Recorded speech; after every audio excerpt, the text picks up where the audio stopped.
Arratsaldeon guztioi, arratsaldeko 6 puntuan ditugunean, hasiera emango diogu ikasturte politiko berri bati, gaurko udalbatzaren bitartez, eta ikasturte berri honi hasiera eman nahi diot, Palestinako herria sufritzen ari den genozidioa arbuiatuz. 75.000 pertsonatik gora erail ditu Israelek Palestinan azken 2 urteetan, eta horietatik 20.000 baina gehiago dira adin txikikoak. Herri oso baten desplazamendua eragiten ari dira, bai Gazan eta baita Zisjordanian ere. Segurtasun eremuetan erasoak izaten ari dira palestinarrak, eta itxialdearen eraginez gozete eta izurriteak eragiten ari dira. Guzti honek krisi humanitario bat eragiten ari da. Egun hauetan, Nazio Batuen erakundean izaten ari diren eztabaidak dira egoera horien adierazle, eta gaurko egunez, Mahmoud Abbas Palestinarren lehendakariaren testigantza izan dugu salaketa horren lekuko zuzena. Gure kantoi txiki honetatik eskatu nahi dut giza eskubideen urraketekin amaitzea eta bi estatuen aitortzak bide izan dezala. Aipamen hau eginda, eguneko aztergaiari helduko diogu ongi baderitzozue, eta lehenengo puntuan 2 bilkuretako akten onarpena da, bata 2025ko apirilaren 24koa, eta bestea maiatzaren 29ko udalbatzako akta dira. Ez dakit norbaitek zerbait esateko duen. Onartutzat eman ditzakegu beraz, bi akta hauek. Bigarren puntuari dagokionean, Borja Ageda Osez jaunak Alaitz Zabala Zarauz Andrearen ordez EAJ-PNV-ko zinegotzi karguaren jabetza hartzea da. Uztailaren 17ko udalbatzan jakinarazi nuen EAJ-ko zinegotzi batek karguari uko egitea erabaki zuela, eta horren ondorioz, zinegotzi horren ordezkoa izendatzeko tramiteak burutzen aritu gara. Edo aritu zarete ere udal taldean, ez? Hau honela, maiatzaren 18an hauteskunde batzorde, uztailaren 18an, hobeto esan da, hauteskunde batzorde zentraletik jasotako idatzian erregistratu zen Hondarribiko udalean Borja Ageda Osez jauna Hondarribiko udaleko zinegotzik izendatzeko kredentziala. Baina jabetza hartze hau egiteko, Borjak erantzun egin beharko dio idazkari jaunak egiten dion araudian ezarritako galdera batzui, beraz idazkari jaunari hitza eman nahi nioke.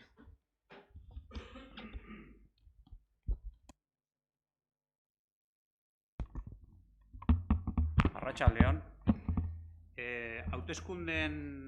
Hauteskundeak arautzen duen legearen 108,8 artikuluak adierazten du kargu hartzea erabatekoa izateko konstituzioari zin egin behar zaiola. Eta 707.977ko errege dekretu batek formula zehatz bat jartzen du zin hori egiteko edo juramentu hori hartzeko. Orduan, irakurriko dizut dekretu horrek esaten duena. Zin egiten duzu edo hitza ematen duzu zinegotzi karguari dagozkion betebeharrak zintzo beteko dituzula estatuko arau nagusia den konstituzioari men eginez? Bai, hitz ematen dut zinegotzi karguari dagozkion betebeharrak zintzo beteko ditudala. Estatuko arau nagusia den konstituzioari men eginez, legeren aginduz eta ezinbestean. Baina zinegotzi karguaia erabat hartu dezu. Zorionak eta ibilbide oparo izan dezu.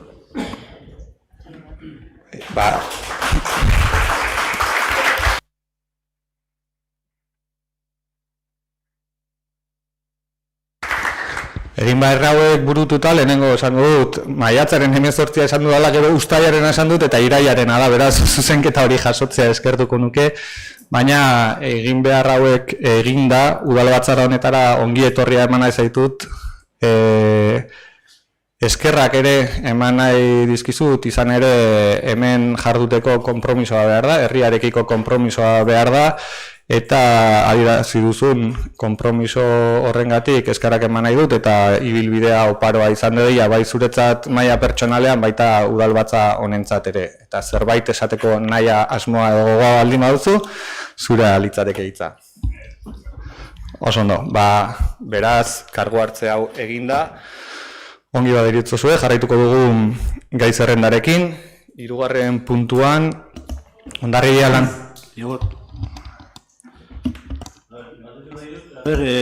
Nola gatzen da nire puntua? Ze puntutan hitz egingo da, edo... Hoiztean hitz egin duguna, si se va a discutir cómo, en qué forma, en qué sitio, si de alguna forma se va a recoger en el pleno. Baina, zehari zera zinegotzi kargoaren inguruan? Hori pasado, es. El tema de, a ver, la modificación sobre el tema fiscal, la propuesta que tenía yo, si de alguna forma en qué punto se va a discutir. Noski, Josu, esan dugun bezala goizean, hitz egingo dugu, ordenantza fiskalen blokean hitz egiten dugunean, hitz egingo dugu erregistratu diren proposamenen inguruan. Sí, pero no... Baina hori dire, 9, 10, 11 eta 12 puntuetan. Si va a ser el 9, 9 bis, 8 bis, en fin, no sé. Algo. Hitz egingo dugu ordenantza fiskalen inguruan, goizean aipatu dizuet 4 puntu zirela, baina 4 puntu horien inguruko eztabaida bloke bakarrean egingo genuela, beraz, izango diren aldaketa edo proposatzen diren aldaketen inguruan bloke batean azalpena emango dut nik udal gobernu taldearen izenean, ondoren EH Bilduk erregistratu zuen proposamena EH Bilduk aurkeztuko du, ondoren Alderdi Sozialistak aurkeztu zuen proposamena Alderdi Sozialistak aurkeztuko du, horren inguruko debatea izango dugu, eta ondoren balorazioak egingo ditugu, eta bozkatuko dire udal gobernuak egindako proposamenak ere. Eta baita ere gureak ere, ez? Zurea ere bozkatuko da, zuk ala nahiko bazenu. Noski.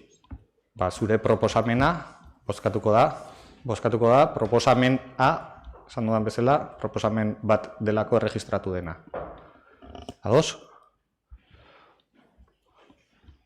Beraz, jarraitzeko moduan gaude. 3. puntua helduko diogu, lehen esan bezala. Hondarribia lantzen esearen ondarea eta likidazioaren ondoriozko kuota onartzeko proposamenari dagokion puntua da, eta eskertuko nuke Lupek egingo balu puntu honen aurkezpena. Bai, eskerrik asko eta arratsalde on guztioi. 2024ko ekainaren 27ko osoko bilkuran udalbatzak Hondarribia lantzen esearen organo sozialei sozietatea desegitea eta likidazioa izapidetzeko beharrezkoak ziren pausoak ematea eskatzea erabaki zuen.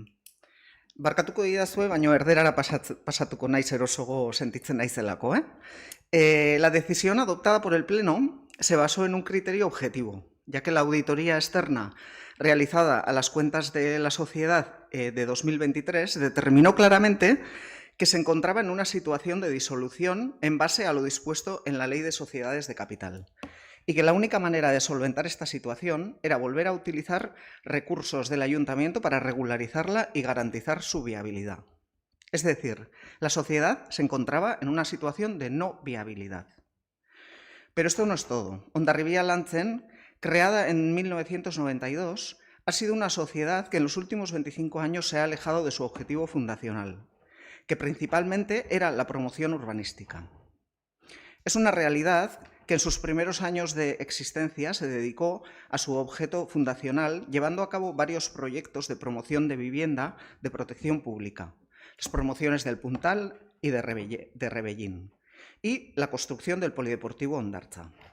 Sin embargo, con la entrada en vigor de la Ley 13 de 1995 de contratos de las administraciones públicas, las sociedades públicas de carácter mercantil quedaron sujetas a las leyes de contratos públicos, dificultando que una sociedad sin recursos humanos propios pudiera seguir realizando proyectos. Excepcionalmente, Hondarribia Lantzen en el año 2014 promovió la adquisición y transmisión de los suelos de Zaldunborda, utilizando la sociedad para pasar unos terrenos de propiedad pública a manos privadas. En los últimos 27 años Desde la finalización de la construcción del Polideportivo Hondartza, la actividad de la sociedad se ha centrado en la gestión de este edificio, sin que sorprendentemente hubiera ninguna encomienda para ello por parte del Ayuntamiento. En el año 2012, el Ayuntamiento decide la cesión del frontón Hostaldi a favor de la sociedad para que la gestión de este se unificara con la del Polideportivo. La sociedad asumió la cesión del frontón, pero sin realizar los trámites legales pertinentes para que esta propiedad pasara a manos de la misma. Sorprendente mínimo. Una sociedad sin trabajadores, que funciona únicamente con un consejo de administración formado por políticos, en el que se toman decisiones que posteriormente hay que ejecutar. ¿Y cómo hacerlo sin trabajadores, sin profesionales? ¿Quién ha supervisado durante años la gestión de los servicios, de las instalaciones? Un sinsentido. Más que una actividad societaria, Hondarribia Lantzen se ha utilizado como instrumento para realizar un tipo de gestión con el que no estamos de acuerdo.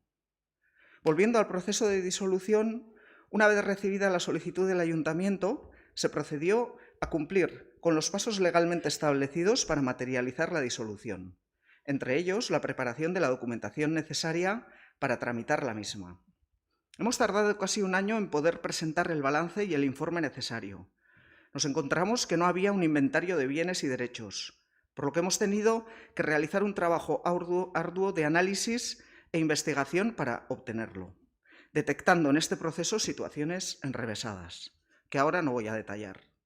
Y aun y todo, adelantándome a vuestra intervención, vosotros seguiréis defendiendo la continuidad de la sociedad. Verdaderamente no lo entendemos. Elkartea desegiteko legez jarraitu beharreko pausoak jarraitu dira. Eta gaurkoan, Hondarribia Lantzenen batzar orokorrak proposatutako likidazio txostena onartzea dugu hurrengo ezinbesteko pausoa elkartearen desegitearen prozedurari bukaera eman ahal izateko. Eta noski gure bozka aldekoa izango da. Uste dugulako Hondarribia Lantzen ez duela bideragarritasunik. Uste dugulako kirol instalazioen kudeaketa udaletik zuzenean egin behar dela. Eta uste dugulako etxebizitza arazoari aurre egiteko modua udal etxebizitza sail propio baten bitartez izan behar duela. Kudeaketa eredu eraginkorragoa, jasangarriagoa eta gardenagoa bermatzeko. Beti ere legearen arabera. Eskerrik asko. Mi esker, irekiko dugu balorazioetako txanda bat. Gonzalo, zure da hitza. Bai, eskerrik asko eta arratsalde on denekri. Batez ere, ez naiz hartuko Lupek esan dituen hitz guztietan eta batez ere gure valorazioa izango da, ez gaudela ados likidazio honekin, gure ustez tintate publikoa, soziedade publiko bat behar duela udaletxe honek, batez ere etxebizitza gestioan aurrera jarraitzeko eta badakagu beste herri askotan adibide onak eta horietako bat Irunbi sozietate publikoa, Irunen dagona.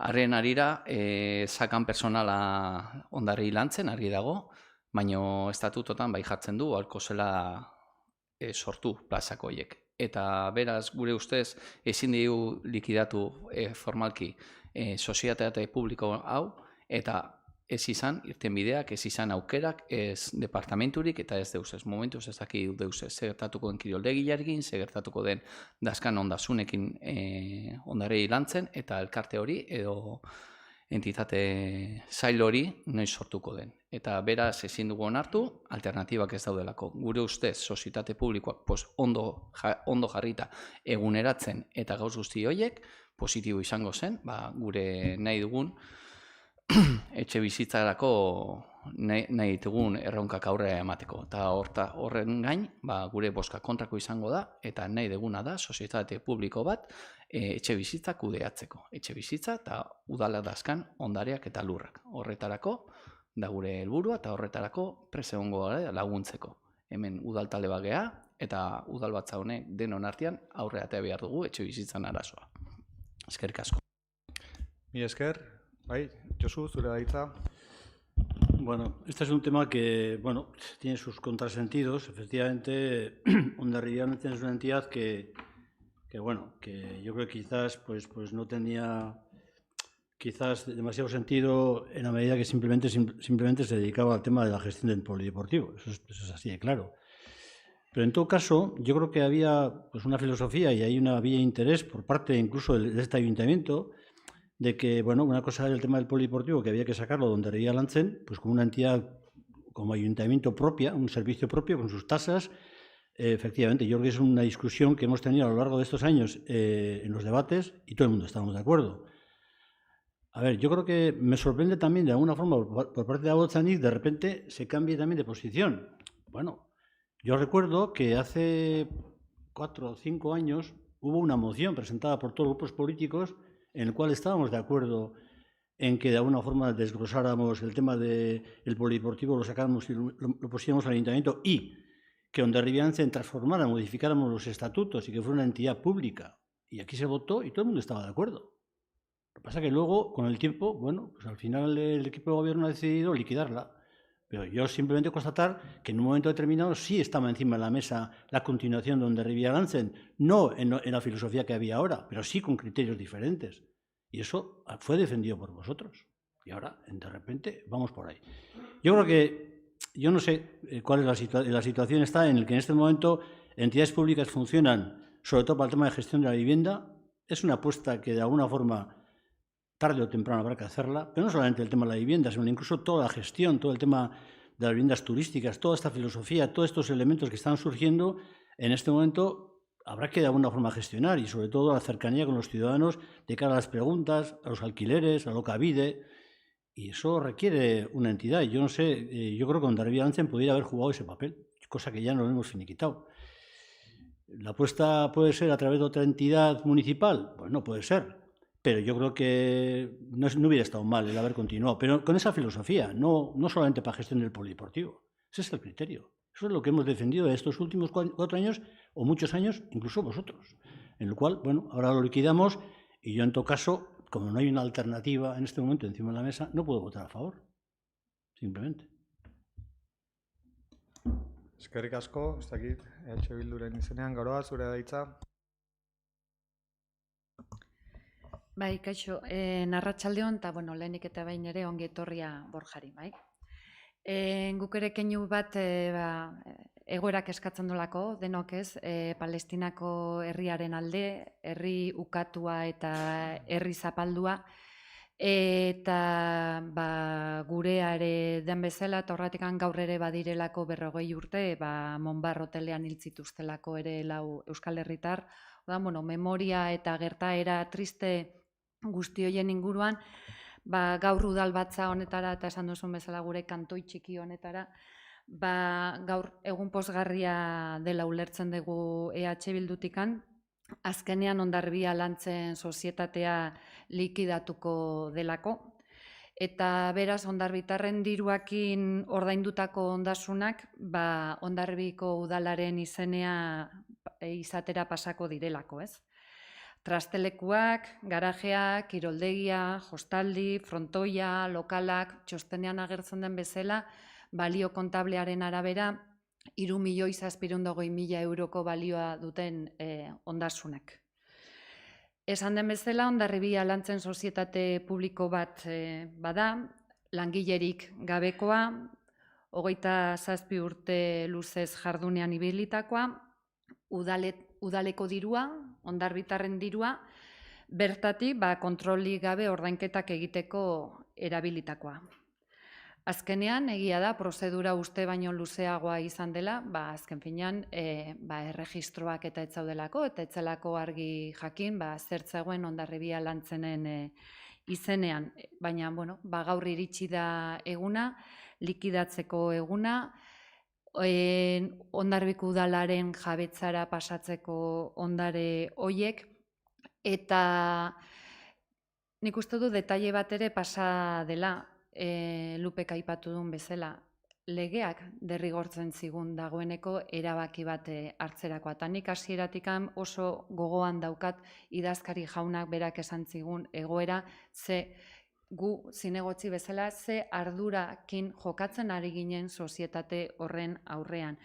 Beraz, gaur egun, gaurko hau egun pozgarria daukagu, sozietate, 27 urteko jarduneko sozietate bat, montaje bat, diru alde batetik bestera pasatzeko kontrolikan gabe, eta beraz, gure bozka aldekoa izango da. Eskerrik asko, ongi baderitzozue bozketara pasako gara beraz. Hirugarren puntu honetan, Hondarribia Lantzen sozietatea anonimoaren ondarea eta likidazioaren ondoriozko kuota onartzeko proposamenaren aldeko bozkak, aurkakoak, gehiengoz onartuta.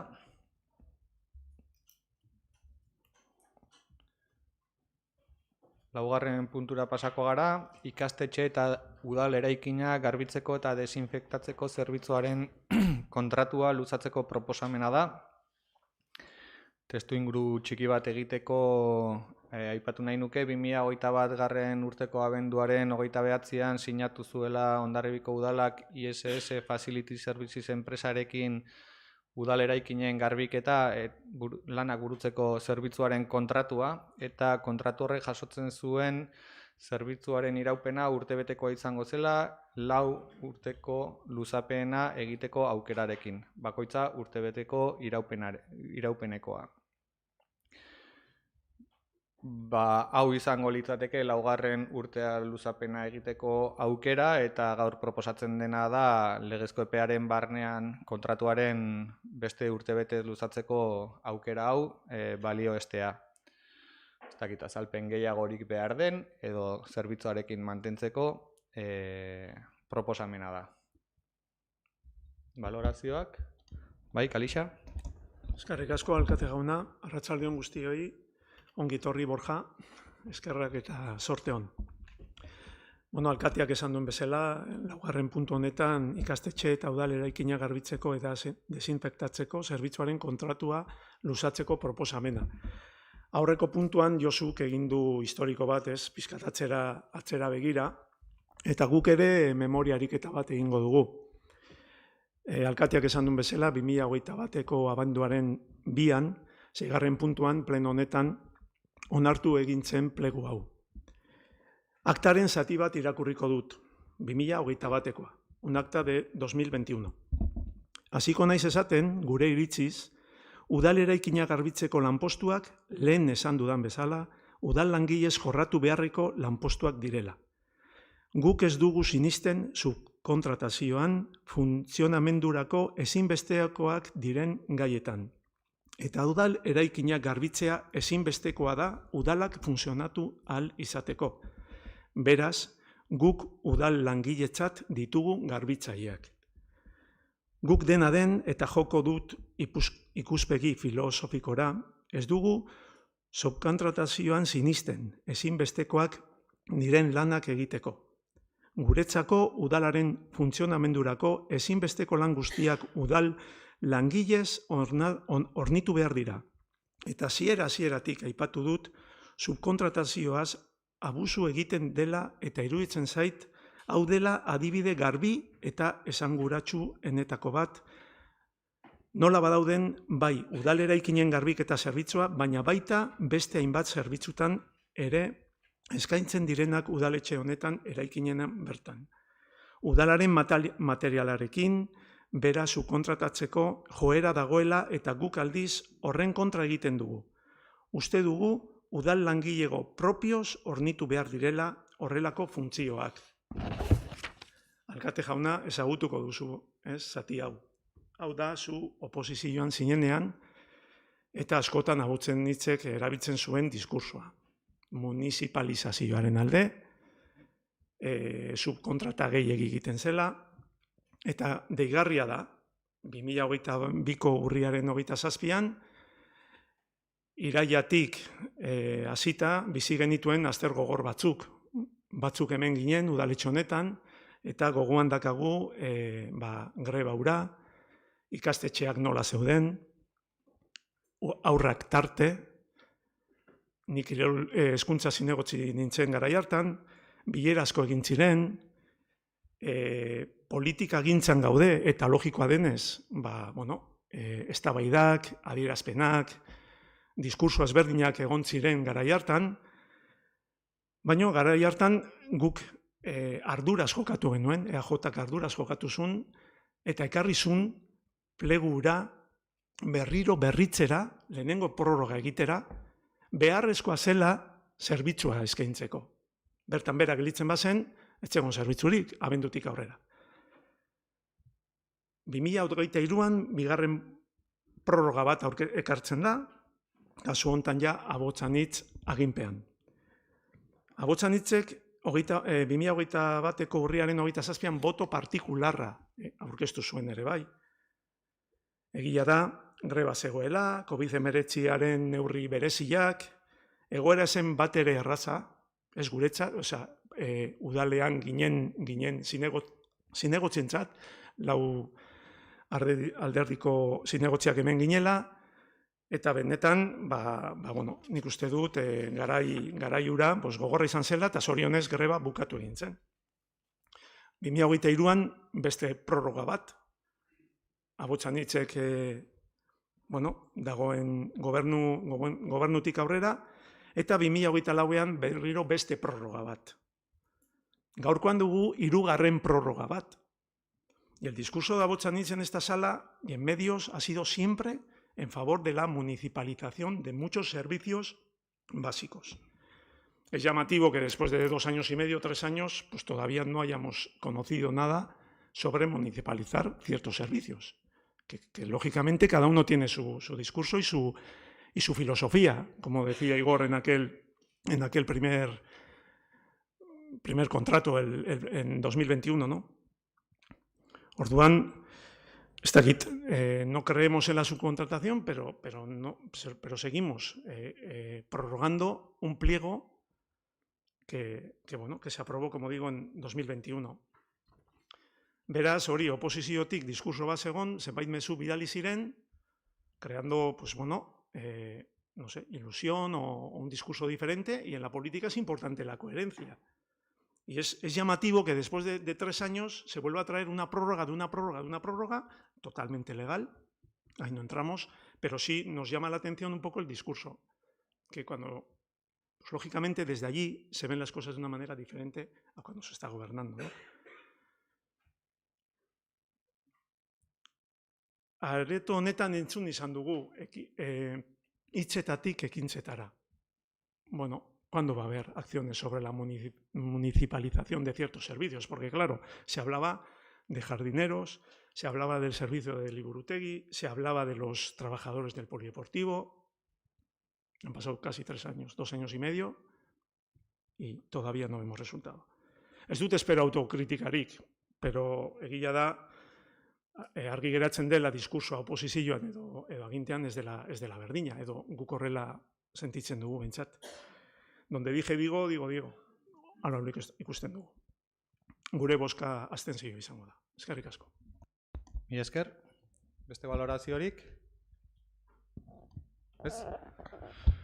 Bai, erantzungo dut gustu handiz. Izan ere, egia da, oposizioan zaudenean defendatzen duzuna ikuspegi filosofiko bat dela, zuk ondo esan duzun, eta azpimarratu duzun bezala, eta berresten ditut hitz horiek. Ez dugu berez sinisten azpikontratazioan, ez nuen esan nik azpikontratazioan, baizik oinarrizko zerbitzuak ez diren azpikontratazioan ez dugu sinisten. Baina ikuspegi filosofiko horretatik kudeaketara pasatzen zarenean lehentasunak ere badaude. Eta udaletxe honetan iritsi ginenean udal langilegoaren aldi baterako tasa jeistea izan zen lehenestu genuen lanketa bat, eta ongi dakizuten bezala lanketa horretan buru belarri bagabiltza egonkortze prozesuak burutu ditugu oso hastapeneko egoera batean zeudenetik lanketa guzti hori egin dugu. Aurten bertan jada 20 lanpostu oposaketa bidez lehiatzera atera ditugu. Ez banago oker 2001-tik 2023ko tartean 2 deialdi egin ziren, 2 lanposturen deialdia besterik ez ziren egin oposaketa bitartez hornitzeko, eta 23-tik 25-erako tartean jada 20 lanpostu atera ditugu, eta oraindik aterako ditugu gehiago. Eta bai, sinisten dugu zerbitzuen municipalizazioan, espedienteren bat irekia badagoela badakit, lanketa horretan bagabiltza, baina espediente hori kudeatzea lan nekeza da. Ez delako inoiz egin hasteko, udaletxe honetan, eta suposatzen duen tramitazioa denbora luzez jorratzeko tramitazio bat delako. Nik badaukat esperantza legealdi hontan emango direla municipalizazio bat edo gehiago, bide bat irekiko dugula, udaletxe honetan utziko dugula bide bat irekia zerbitzuen municipalizazioari dagokionean, baina dena batera, egun batetik bestera aldatzea ezinezkoa dela ere kudeaketan aulki hauetan eserila egontzareten eta orain beste aulki horietan eserila zaudetenek jakingo duzuten bezala. Baina memoria selektibo hori, hain ondo irakurri duzuna akta batetatik jasotakoa, memoria selektibo hori gogoratuko nuke nolabait nik behin edo beste aipatu dudanean jasotako erentzien kudeaketa zezaila egiten ari zaigun bideratzea eta esan zaidanean bankada horretatik atzera ez begiratzeko, aurrera begiratu behar dela. Eta hemen gaur adibide gisa badaramatzagu 2 puntu jada atzeko garai bateko aktetako irakurketak egiten. Nik ez dakit memoria selektiboa egiten dugun bakoitzak nahi duenerako edo koherentzia politiko hori parekoari eskatzen digun norberari ez diogunean koherentzia politiko berdina eskatzen. Izan ere, lizitazio hau, zuek bultzatu zenuten lizitazio honetan aldeko bozka ematen zinioten horretan eta gaur abstentziora joko duzutena adierazten duzuten horretan, barkatu esatea, koherentzia politikoa baldin bada zuen lizitazio honi aldeko bozka eman barko zeniokete eta ez abstentzia. Baina hortxe utziko dut nire balorazioa eta espero dut azalpenak balio izana testu inguru honetan.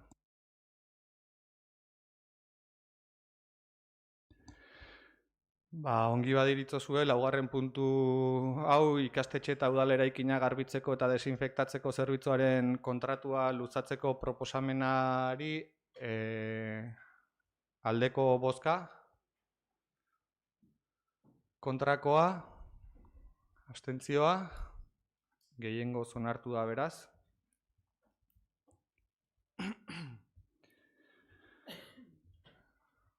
Bosgarren puntura pasako gara. 2025ko bigarren hiruhileko informazioaren berri emateari dagokiona da. Ordaintzeko bataz besteko epea, merkataritza operazioetan dagoen berankortasuna eta aurrekontuaren exekuzioari dagokiona. Hiruhilero egiten dugu urteko kontuen informazioaren berri emate hau, bai foru aldundiari eta baita udalbatzari ere, aurrekontuen egonkortasuna eta finantza iraunkortasunari dagokionean. Honela, merkataritza operazioetan bataz besteko ordainketa epea eta berankortasunari buruzko informazioa ere eman beharra daukagu denbora epe honetan. Hau honela, urte honetako bigarren hiruhilekoari dagokionean, Hondarribiko Udala Hondarribia Lantzen eta Arma Plaza Fundazioak 3.715.000tik gorako ordainketak egin ditu eta bataz besteko ordainketa epea 6 egunetik gorakoa da. Beste alde batetik, aurrekontuaren exekuzioari buruzko informazioa ematerako garaian, aipatu nahi nuke, ekainaren 30 arte gauzatutakoan, jasotako ekarpenak edo diru bilketa likidoari dagokionean 11.675.000 eurotik gorako bilketa egin dela eta gauzatutako gastuei dagokienean, ordainketa likidoari dagokionean 12.000.000 euro terditik gorako ordainketak burutu direla. Teknikarien txostenetan jaso dituzu xehetasun guztiak, sakontasun handiagorekin, beraz aurreko hiruhilekoaren informazioaren berri ematea gauzatutzat ematen dut eta azalpen gehiago beharko bazenuten norbaitek, zuen esanetara.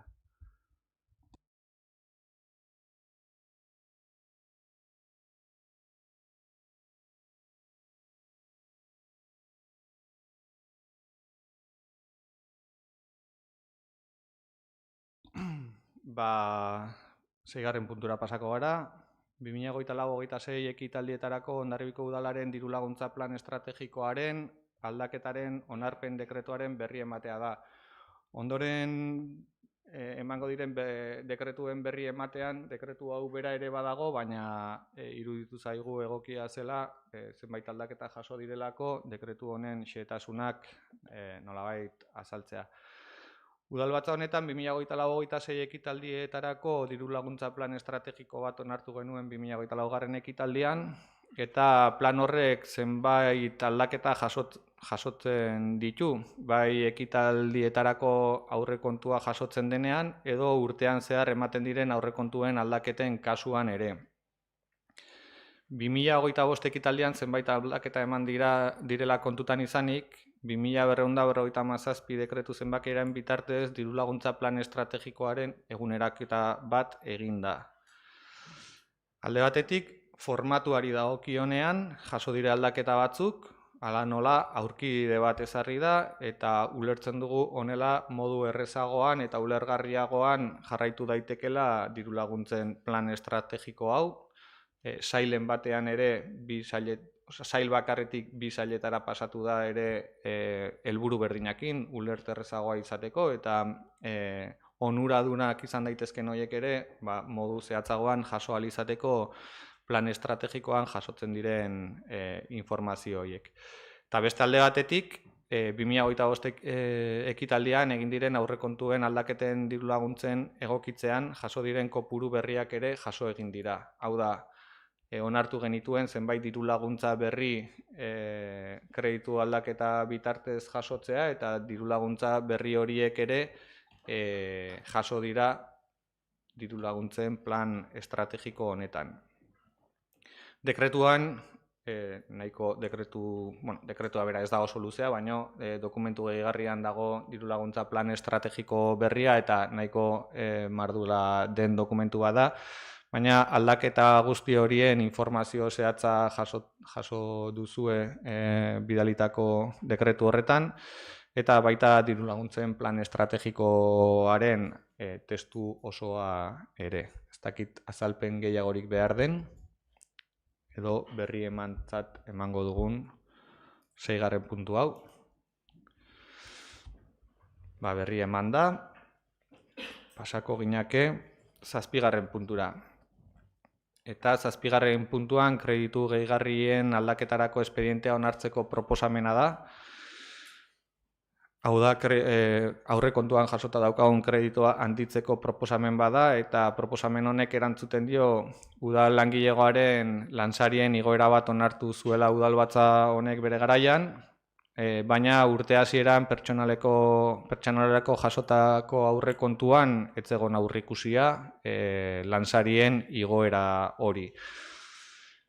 Ez banago oker, eta espero dut horrela izatea, irailako nominetan jasoko da eguneraketa hori, lansarien igoera hori, 0,5%ko igoera bat, atzera eraginkortasunez, urte hasieratik izango duen atzera eraginkortasunarekin, baldin eta espedientearekin bukatzen baldin baguz, hilabetearen amaieran gaude eta espedientearekin lanean zebiltzan gaur goizean bertan pertsonal sailekoak.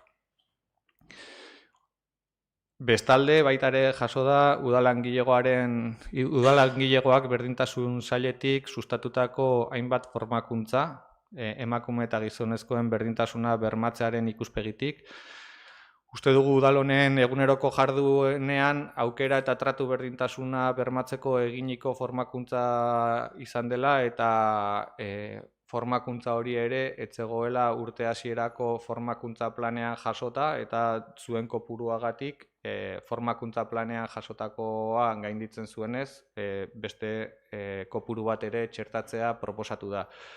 Bi kontzeptu hauen kopurua guztira 359.000 eurokoa da, alde batetik soldata igoerarena 350.000 euroko aurreikuspena dauka, eta lehen aipaturiko formakuntzak 9.000 euroko kostua izan du jada. Takit galderarik, zalantzarik, badagoen. Kreditu gehigarrian aldaketarako espedientea onartzearen alde,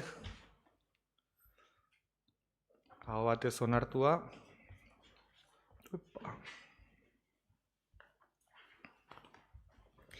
Pasako gara baraz 8. puntura, eta 8. puntuan kirol erakundeei dirulaguntza izendunak ematea onartzeko proposamenari buruzkoa.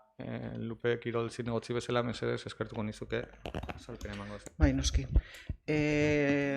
Aurten bi kirol elkarten handik eskaera jaso dugu, alde batetik itxaskari baita elkarteako kirolari batek mundu maila eta Europa mailako txapelketetan parte hartu behar izan du, zorionez, eta horrek eragindako gastuei aurre egiteko diru laguntza eskatu zigun eta 3.000 euroko diru laguntza onartzea proposatzen dugu.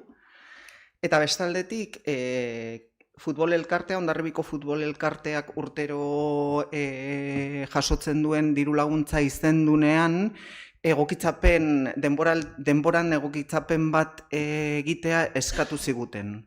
Egoera da, kirol elkarte honek denboraldia bukatzerakoan jasotzen zuela urteko diru laguntza izendun hori, horrek beraien finanziazioan eragiten zuen galerarekin edo finanziazio zailtasunekin. Orduan, beraien eskaera edo egoera hori egokitzea izango litzateke eta modua izango da aurten beste diru laguntza izendun bat onartzea 2025-26 denboraldiaren hasieran diru laguntzaren lehen zatia kobratu ahal izateko. Hau da, hau onartu, eta hemendik dirua prest dagoenean eskaera egin ahal izango dute eta denboraldiaren hasieran izango dute diru ekarpen bat beraien jardunaldian finantziazio arazo horiek ekiditeko.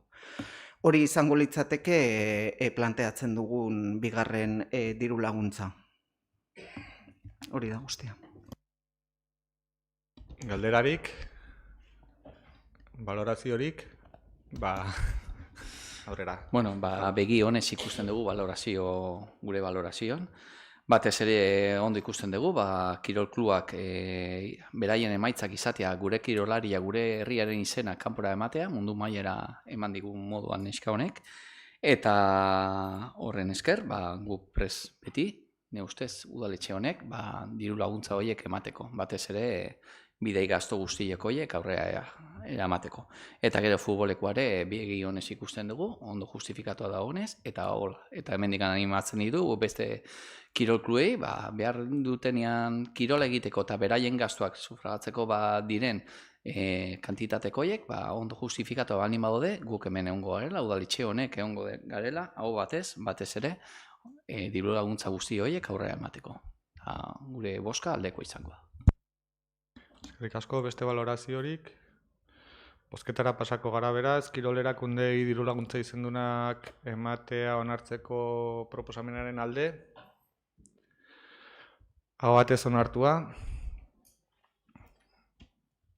Eta pasako gara ordenantza fiskalen inguruko puntuetara. Gai zerrendan jasota dauden ondorengo 4 puntuetan zerga eta tasen aldaketa egiteari buruzko proposamenak dira, eta gaiak duen lotura kontutan izanik 4 puntuen azalpena eta debatea bloke bakarrean burutzea proposatzen dut. Bai aipatuko dut ere, lehen esan dudan bezala, Josuk argipena eskatu duen horretan, EH Bilduk proposamen bat ere registratu zuela uztailaren 18an, ez banago oker, eta Alderdi Sozialistak ere proposamen bat erregistratu du irailako 17 zen edo 17an, eta bi proposamen horiek ere debatitzeko tartea eskainiko dute. Lehenengo azalpen orokor bat emango dut 4 puntu hauetan jasotako proposamenaren inguruan eta ondoren zuek bakoitzak erregistro zenbakiaren araberako urrenkerarekin zuen proposamena aurkezteko tartea eskainiko dizuet. Ados? Bueno, aurreko urtean egindako aldaketa sakonaren ostean, aurreko urteetan, baina azkarrago ekarri dugu proposamen hau udalbatza honetara, baina aldaketa proposamenak aurreko urtean egindakoak, baina txikiagoak dira. Inoiz baina azkarrago ekartze honek badauka arrazoi bat, izan ere lehen urriko udalbatzan egiten zen tramite hauek guztiak onartzeko proposamena, baina esan nahi dut zerga eta tasa hauen aldaketak jarraitu beharreko prozedura konplexua dela. Eta behin onartu ondoren jendaurrean hilabete bete egon behar du eta helegiteak aurkezteko epe hori errespetatu behar da eta helegiteak egongo balira aztertu behar da, ia aldaketari jaso behar den eta ondoren berriro udalbatzara ekarri beharko litzateke. Kontutan izan da urriako udalbatza aurtengoan, urriak 30ean bertan izango dela eta hori publikatzen denetik hilabete beteko epea eman behar dela, arriskua legoke ordenantza fiskalak ez urtarrilaren batean indarraldian egotea eta beraiek sortzen duten nolabaiteko oinarria iraiak batean indarrean sartzen denez, urtarrilaren batean, sartzen denez, ez genuke datorren urtean indarrean eukiko 2026ko ordenantza fiskalak, baizik 2025ko oinarripean jarraitu beharko lukete. Horregatik da hain importantea iraieko udalbatza honetan gai hau eztabaidatzea. Lehen aipatu dut, testuinguru honetan proposatutako aldaketak ez direla oso sakonak aurreko urtearekiko jarraipen bat direla, ez? Eta pixka bat zehaztuko ditut bai zergaren ikuspegitik eta baita tasen ikuspegitik ere, ezberdinak direlako egindako proposamena. Udal zergei dagokionean zerga oinarri horiek mantentzea da proposatzen duguna. Alde batetik ondasun higiezinen gaineko zerga, plusbaliak, aktibitate ekonomikoen inguruko zerga, ibilgailuen zerga oinarriak mantendu egiten ditugu.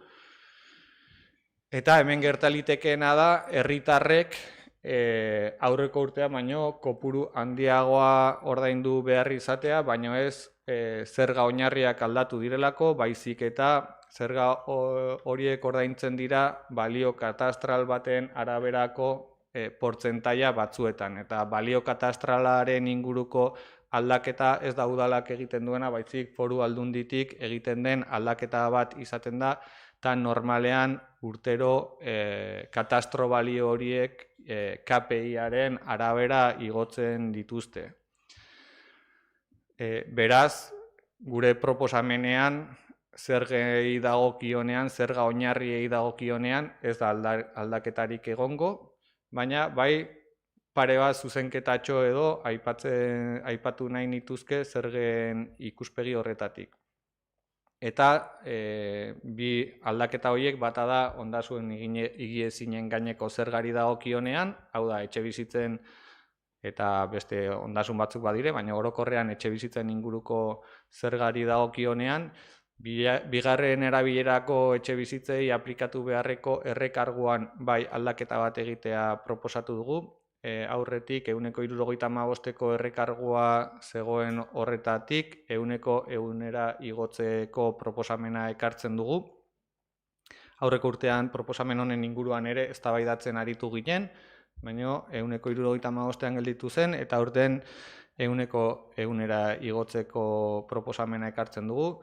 Baina baita ere aipatu nahi dut, orain arte bazegoela errekargu horren inguruko esentzio bat edo egiteko aukera eta zen etxebizitzaren erabileraren arabera egiten zen eta horretarako argindar edo kilobatioen kontsumorako kopuru bat jasotzen zen, 3.000 kilobatiokoa, eta hori frogatu ezkero estentzio bat egiten zen errekargu honena.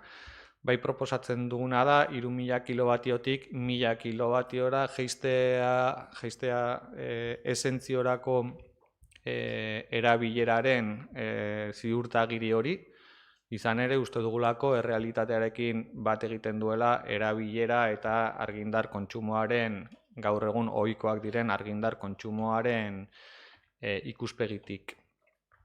Beste zerga batean, ibilgailuen zergari dagokionean ere aldaketa batzuk egitea proposatzen da. Ibilgailu elektrikoei dagokienean lehen obaria 184koa zen 185koa izatea proposatzen da. Hau, karbono dioksidoko isuririk ez duten ibilgailu elektrikoei dagokienean. Eta bestalde batetik, hibridoak edo kontsideratzen diren eta elektrikoaz aparte bestelako erregai batzuk erabiltzen dituzten ibilgailuei dagokienean aplikatuko da portzentai ezberdin bat isuriaren arabera. Eta portzentai horiek dijoazte 175, 150 eta 125 artean. Hobari hauek aipatu beharra daukat, denboran ere mugatuak izango direla, ulertzen dugulako hobariak inbertsioarekin lotura zuzena eduki behar duela, eta isurien arabera ere 5 urte eta 3 urteen iraupena edukiko dute hobari hauek. Bestalde batetik, tasei dagokienean, hau da, udalak zerbitzuak eskaintzagatik herritarrek ordaindu behar dituzten tasei dagokionean, hor bai planteatu dugu igoera orokor bat, tasetan, 2ko igoera proposatu dugu, eta zertan oinarritzen den 2ko igoera hau, 2025erako aurreikusitako KPI-aren igoerari lotuta dago. Ulertzen dugu KPI-ak 2025ean zehar eduki duela maila goren bat, baina azkeneko hilabetetan ere 2,9tik 2,7ko jaitsiera bat eduki duela, 2,7rako jaitsiera bat eduki duela uda honetan zehar, eta aurreikuspen horretan urte amaierara arte ez dakigunez oso ongi zein izango den eboluzio hori, planteatzen duguna da KPI-aren zertxo bat azpitik, baina 2ko igoera bat jaso behar duela, izan ere, Hondarribiak eman behar dituen zerbitzu eta inbertsioi dagokionean, eguneratu egin behar ditugu ere jasotzen ditugun ekarpen horiek.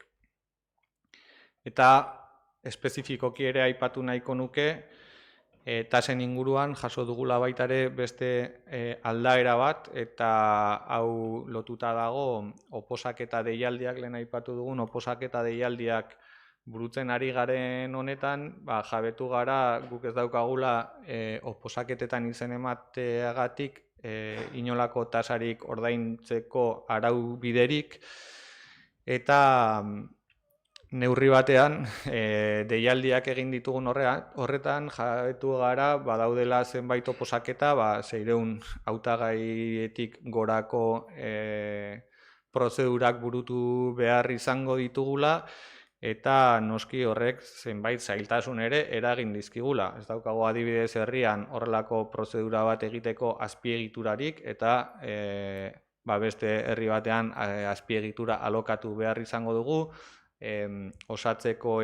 epaimaiak osatzeko burutu beharreko tramitazioak olako volumenean ere zailtasunak ekartzen dituzte, eta proposatzen dena da tasa bat ezartzea, bereziki apuntatzen den jende horrek ez dezan uko egin parte hartzeari ez duelako ezer ordaindu, eta espero dugu apuntatzen diren pertsona guztiek prozeduran parte hartzeko borondatea eta nahia erakustea. Horregatik, A-taldeko hautaketa prozesuetarako 20 euroko tasa ezartzea proposatzen da, eta aldiz B eta C taldekoentzat 15 euroko tasa ezartzea proposatzen da. Espero dut testu inguru honekin esplikatu izana 2026 ekitaldirako proposatu diren zerga eta tasen aldaketako informazio guztia, baina horretarako baditu zuten oski bai txosten teknikoak, txosten ekonomikoak eta txosten juridikoak ere ahalbidetzen dutenak proposamen hauek guztiak legezkotasunaren barruan burutzen direla. Azalpen honekin amaituta, lehen esan dudan bezala hitz emango dut EH Bilduk egindako proposamena aurkezteko aukerari. Beraz, ez daki Garoa, mesedez, zurea da hitza. Eskerrik asko Igor, eta balorazioa ja orokorrean ere egingo dugu, ez? Azaldutakoari buruz, Nik planteatzen nuen zuen proposamenak tartea edukitzea, Alderdi Sozialistaren proposamenak ere, eta ondoren egingo genuke balorazio orokorrago hori. Primeran, argituta, eskerrik asko, arratsalde honen berriz ere, beraz, guk aurkeztuko duguna da, uztailean egindako proposamen horiek. Gure proposamenak zehaztu dira, berezeki ondasun higiezinen gaineko zergan egiteko berrikuntzak, gure proposamenak izan dira koska bat gora gehiago egiteko, gure iritziz hondarbi justuagoa eta solidariago baten alde. Gure lehenengo proposamenak aldiz esan beharra daukaguna, beste urte batez ezin izango direla aplikatu, eta ezin izango direla aplikatu Gipuzkoako Foru Aldundiak Arabakoa eta Bizkaikoak ez bezala zerga sistema justuago eta solidariago bate izatea ezintzen digulako, eta azalduko naiz. Azken finean, Gipuzkoako arau fiskalek ez digute albideratzen aireportua bezalako ondasun bati ezaugarri bereziko ondasun higiezin izendatzea. Guztiok argi daukagu aireportua azpiegitura bat dela, interes orokorreko azpiegitura bat badela, eta bere jarduera gure herria gainditzen dula. Eta horrek, gure herriari ere, kalteak sortzen dizkio. Sortzen dizkion kalte hoien konpentsazio moduan, izango zen aukera bat, esan bezala, Araban eta Bizkaian gauzagarria dena, aireportuari zerga tasa altuago bat esartzea, aplikatzea, hondarbitarren onurarako. Baina Gipuzkoako Foru Aldundiak ez digu albideratzen hori aplikatu ahal izatea. Beraz, egoera horrela gelditzen zaigu. Baita ere, Gipuzkoako Foru Aldundiak ez digu albideratzen zerga tasa berezitu bat aplikatzea. Hau da, katastro balio altuena duten etxebizitzei zerga berezi bat jartzeare Gipuzkoako Foru Aldundiak ez digu albideratzen. Beraz, guk jarraituko dugu eskatzen, lanketa horreta, badakigu hondarbian eskatzen, eta batzarre nagusietan hori argiago adierazten eta eskatzen. Beraz, hori ondasun higiezinei buruz esandakoa. Baita ere, jarraituz eta ondasun higiezinekin obarien atalean ere bi zehaztasun sartzea eskatu dugu, eta ez dire onartuak izan. Esan nahi duguna da, azken finean, koska bat gehorago egin nahi izan dugulako gure proposamenarekin. Eta honekin ere, ulertuko garelakoan uste dut, adibidez, obarien atalean dago obaria familia ugarientzako. Guk eskatu duguna da, bi baldintza txertatzea. Hoietako bat da, familia ugari horrek ezin dula bigarren etxe bizitza baten jabi izan, obari horretaz baliatzeko, edota baitare mahai gainean jartzen genuna zen familia ugari horren etxe bizitzaren balio katastrala X kopurutik gorakoa ez izatea. Ulertzen genuen, azken finean, trakzio mekanikotan gauza mugatu dugun bezala, 5 urteetara besteana bezala, familia ugarietan ezberdintasun handia daudela, eta denak ez luketela obari berdinaren aplikagarritasun hori eduki beharko, eta balio katastrala txertatu behar zela. Hor, planteamendua egin dugu, balantzeko eta gu ez gara izan gai esartzeko. Ez, etxe bizitzak X balioa baino gehiago baldin badu, ez aplikatu obaririkan. Hori gu ez gara gai, hori irizpide tekniko bada, bakarrikan mai gainean jarri duguna da, usurbilen badaukate muga jarrita. Zure etxe bizitzak 175.000 euro baino gehiago balio baldin badu, ez zaizu obari aplikatzen. Zumaian 180.000 euro baino gehiago balio baldin badu, edo Zarautzen 200.000. Gure galdera zen, Hondarribian zenbat da, ez? Jarri beharko genuken datua, baina honek lanketa bat eskatzen du.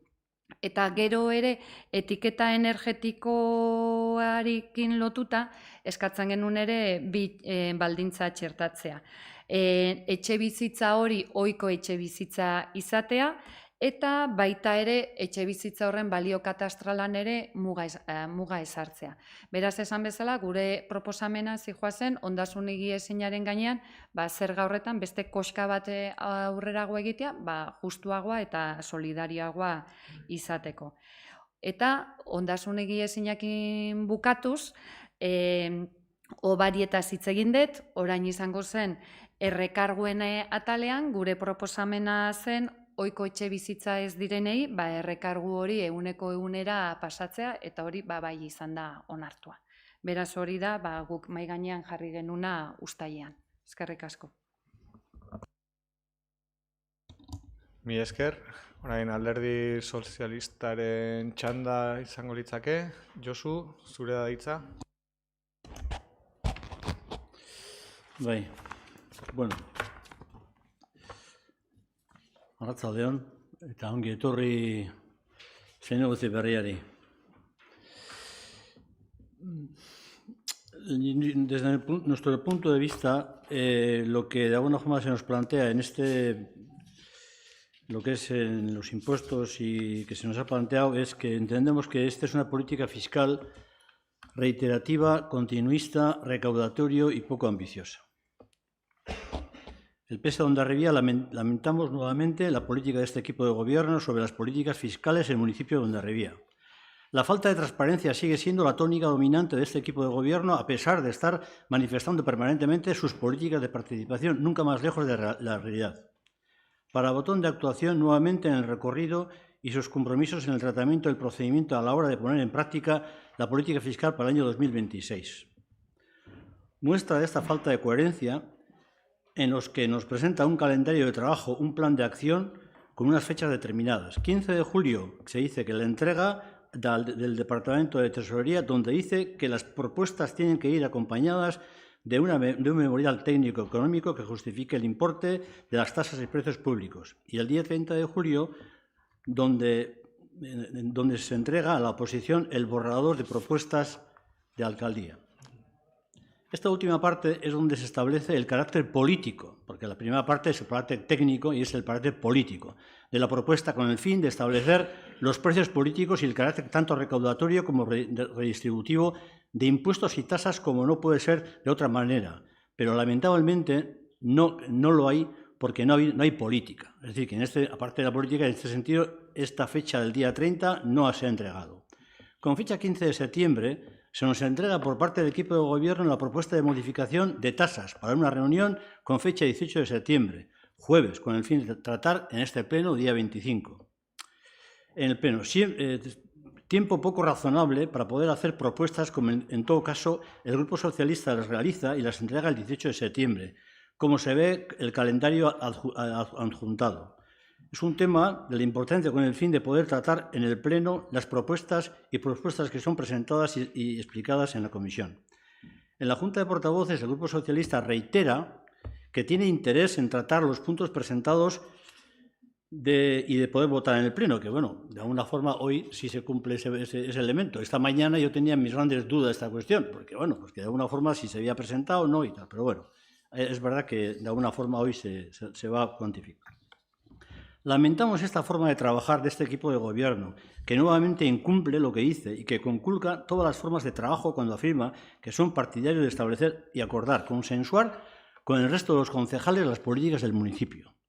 El Grupo Socialista, viendo que lo que se plantea por parte del equipo de gobierno son unas medidas que más allá de la subida de la tasa en los servicios, que es el 2%, y que no plantea ninguna medida redistributiva, ni que mejore cuestiones como todos los relacionados con la mejora de la huella del carbono, y plantea una serie de restricciones a las tasas de vehículos, tanto eléctricos como híbridos, ni tampoco en cuestiones sobre el IBI de las viviendas que se alquilan a Alokabide, donde se plantea una reducción del 99%, ni se contempla la modificación de los precios públicos en función de la renta de las familias. Por eso, el Grupo Socialista en su momento presentó una serie de planteamientos.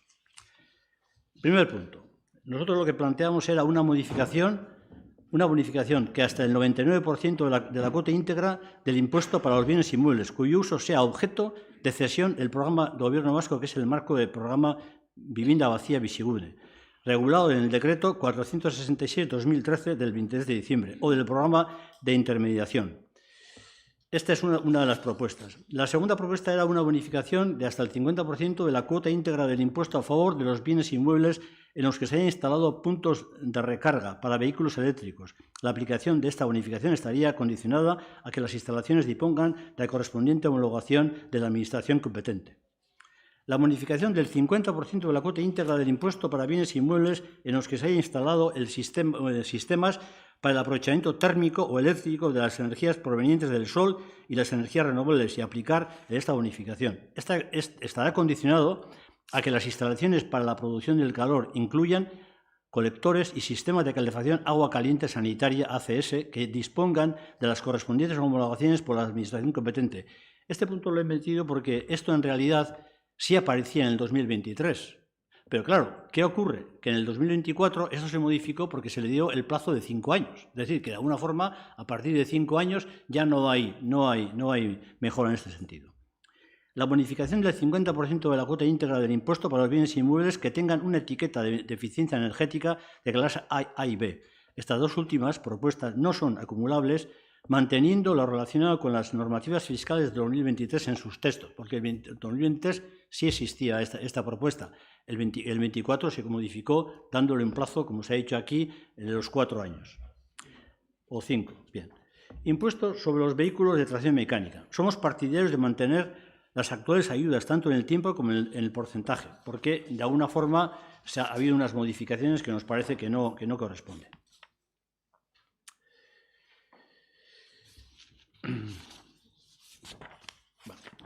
Establecimiento de un canon para la vivienda vacía. Yo esto, este es un tema, lo voy a leer y luego lo voy a explicar.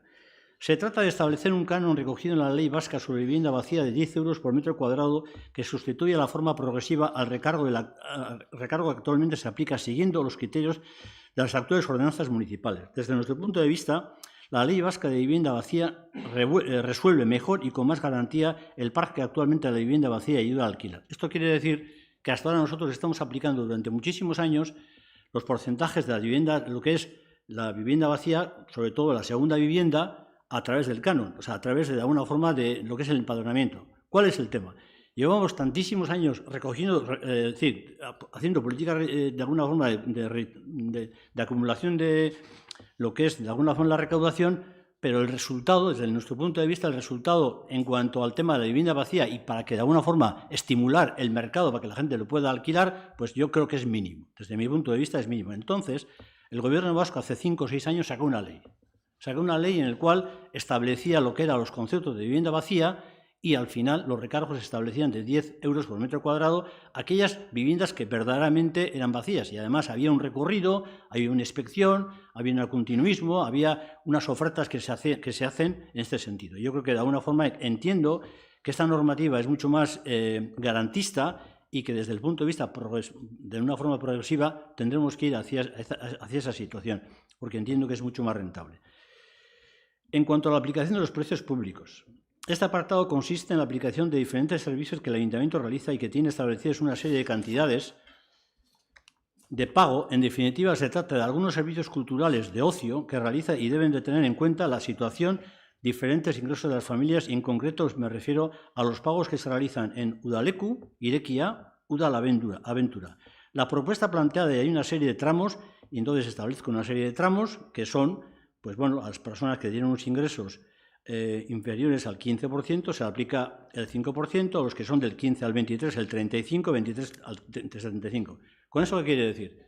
Que de alguna forma nosotros tenemos una serie de servicios públicos, digo, por ejemplo, Udaleku y, en este caso, Udaleku Irekia y Udalaventura, y aún nosotros, y si en el futuro, seguramente, si el polideportivo forma parte del ayuntamiento, habrá que ver con tasas que los criterios que se aplican en lo que es el predio público se tengan en cuenta lo que son las rentas familiares.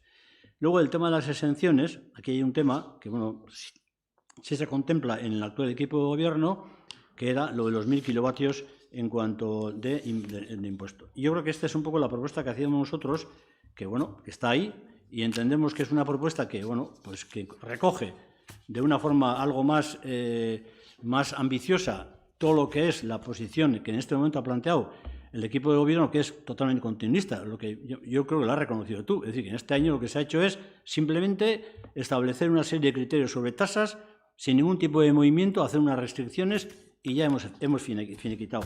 Creo que de alguna forma, si decimos que somos de una gente, una organización progresista como es la vuestra, yo creo que a veces, y merece la pena, romperse un poco la cabeza y hacer de alguna forma propuestas que de alguna forma vayan a futuro y con nuevas orientaciones. Eskerrik asko.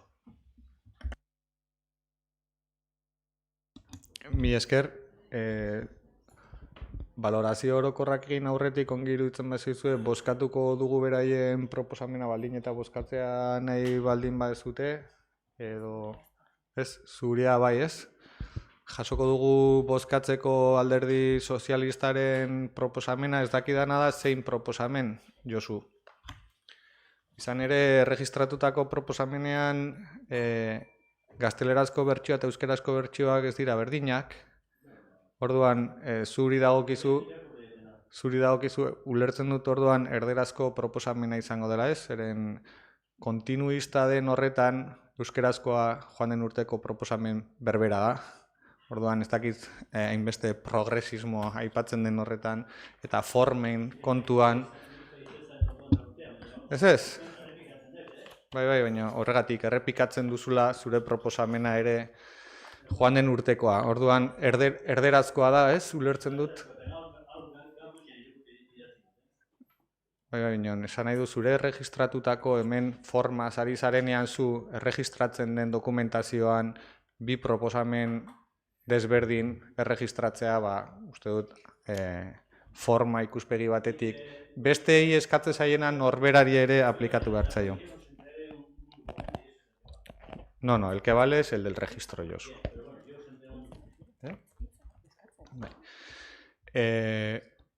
Idazkari jauna, bozkatzeko eragozpenik dago, bozkatuko dugu beraz, ados. Alderdi Sozialistak aurkeztutako... Ja, bozkatu behar dugula Josuren balorazio proposamena, halko genuke balorazio bat, eta gure bozkaren zentzua baloratu, mesedez. Bai, noski. Vale. Bueno, sartuko ditut bi proposamenak, entzun ditugunak hemen, bai EH Bildukoa eta bai PSOE-rena, batez ere gu harridura sartu genuen lehenguan, arau fiskala jaso genunean deialdia, aurreko astelenean, ostegunea emateko batzordera, eta ez genulako, astelehen horri arte, ez genukalako notiziak, ez proposamenak, zein zen gobernu taldeko proposamena, eta EH Bilduna ez dare, eta Josurena ez dare. Josurena komisioan bertan pasazigun, eta EH Bilduna eskatu nun komisioan, eta guandikan ez dut jaso. Guain komisioan bertan azaldu zenun pixka gainetikan, eta gaur azaldu zu asko zobe. Baina, bueno, noa boska eman behar egun Josuren proposamenian, gure botua abstentzio izango da, batez ere gauz oso interesgarriak daude idatzita, aldeko boska emateko landu eskero pixkat lehenxogo, agian, bai zuen proposamena eta bai gobernu taldekoa, agian, aldeko boska jasoko zitun neurri asko, baina horregatikan azten dituko gara. Oso interesgarria iruditzen zaigu, eta beste urte baterako irizten denon artean lantzera, denon artean, ez gobernu taldea bakarrikan, eta orduan akordio polit batea iritsi gaitezke, ondari justo bat izateko, eta ez diru bilketa bakarrikan pentsatuz. Mi esker.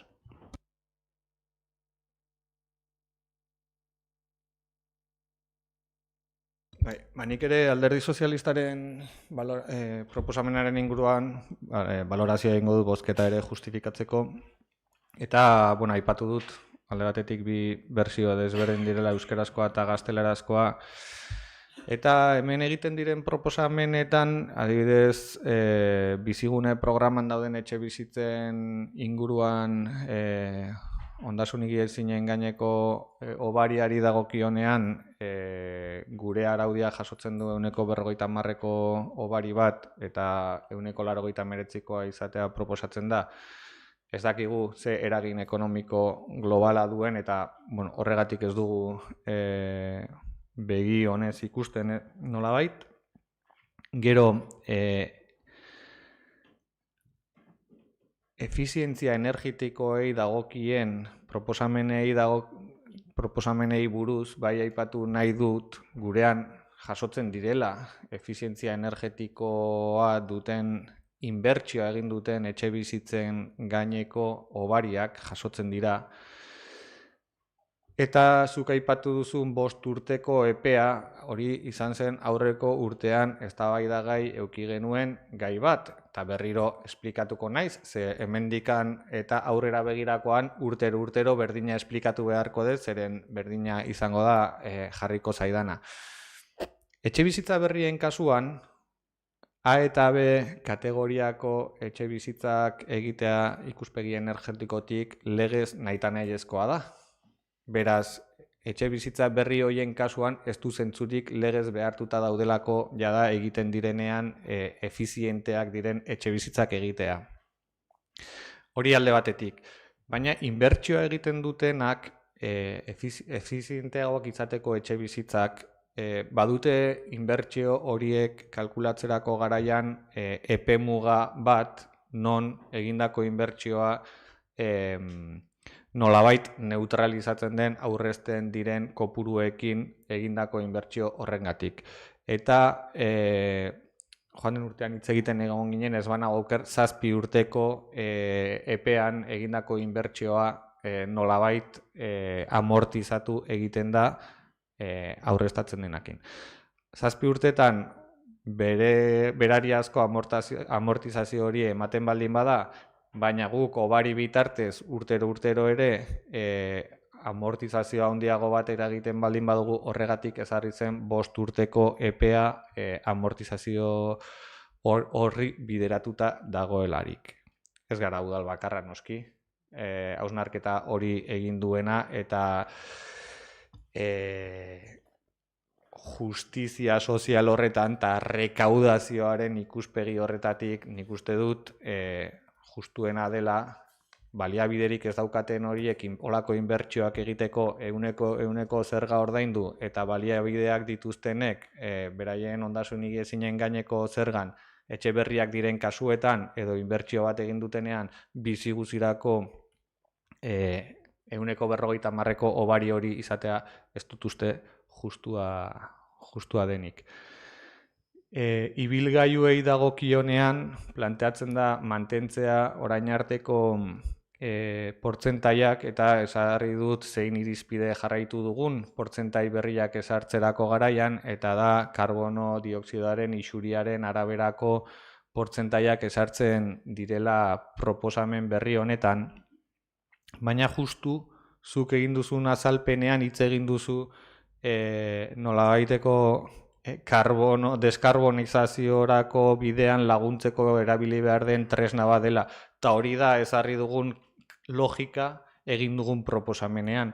Hau da, efizienteenak direnak isurien ikuspegi batetik obari handiago bat izatea, zabaldu dira nolabait hibridoen diren aldetik erregai ezberdinak kontutan hartu dira eta zabaldu egin dira erregai ezberdin horiek, baina isuriak badituzten horretan ezarri dira kategoria ezberdinak, 3 kategoria ezberdinen aipatu dudan bezala isuri horien mailaren araberako obariak jasoko dituztenak.